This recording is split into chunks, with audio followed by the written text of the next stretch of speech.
Hey everyone, welcome to my very first Workout Wednesday. I'm so glad to have you here with me today. Before we get started with the workout today, I do just want to point out how important it is to stretch, especially if you are a beginner. The last thing you want to do is to pull muscles. If you don't stretch beforehand, it's very likely that you're going to cramp up in the middle of your workout and then you're not going to be able to finish. And we don't want that, right? We want to jump back into the groove of things, take care of our body. We want to change the way we feel about ourselves. So make sure that you're taking those important steps. I am no way am perfect at any of these moves. I give you tips and tricks so that you can work your muscles the proper way. I am not very strong right now, which means that I do not have the perfect form on all of my moves. But that's kind of the fun of it. We get to learn and we get to do this together because as I'm teaching you these things, I'm learning a lot myself. Without further ado, let's jump right in.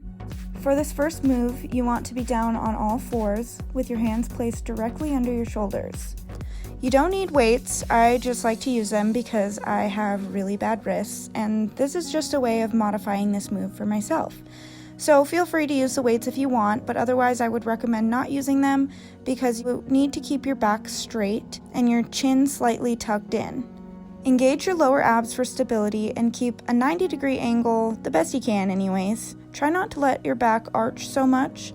That way you're making sure to engage the muscles that you really want, which is your booty, right?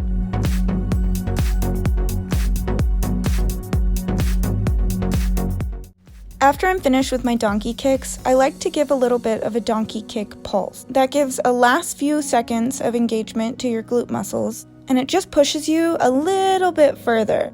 Give your booty the little shake out that it needs after each move, and make sure to pause this video and repeat all of these moves on the opposite side. For the second move, make sure that your arms are directly below your shoulders and that you're keeping a straight back and straight hips. This time, when you move your leg upward, you're going to want to cross it over your other leg. It won't touch the floor necessarily, but you just want to make sure to get that crossover so you can start to work different muscles in your booty. Again, you want to make sure to try and not let your lower back arch. That way you can work more of your glutes, just like the last move.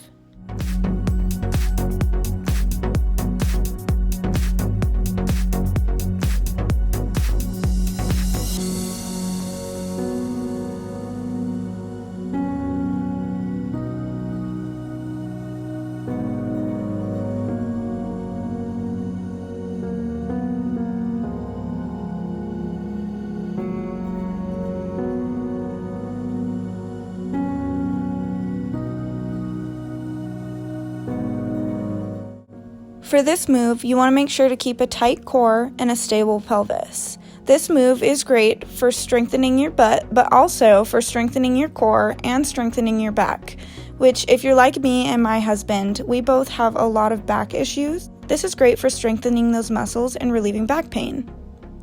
Make sure you keep your knee bent at a 90-degree angle, and you're just going to move your leg away from your body, as if you were a dog peeing on a fire hydrant. Add ankle weights and resistance bands as you grow stronger. This move may feel a little awkward at first, but I promise as you get better, it will get easier over time.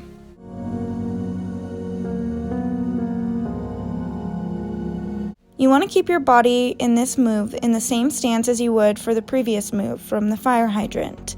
The only difference is that instead of bending your leg at a 90-degree angle, you're going to keep it straight, and you're just going to lift from there. Again, this works a different part of your butt, so you can get that all-around lifted look.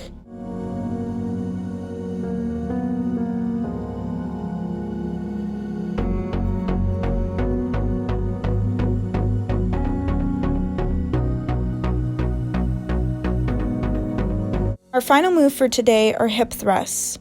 You can use just your body weight. However, I like to add a little bit of dumbbell weight. Here specifically, I'm using a 10-pound dumbbell. If you don't have dumbbells at home, you can use several different household items, like a small child, or a dog, or books, or whatever you want to use. Just get a little bit creative. Hold the weight on your lower abs/upper pelvic region. That way it doesn't slide around and you can keep yourself stable. If you aren't using weights, just place your hands on the floor for stability. Raise your hips towards the ceiling and squeeze your booty to engage all those juicy muscles. Make sure to keep your back flat on the ground and keep your heels as close to your butt as possible.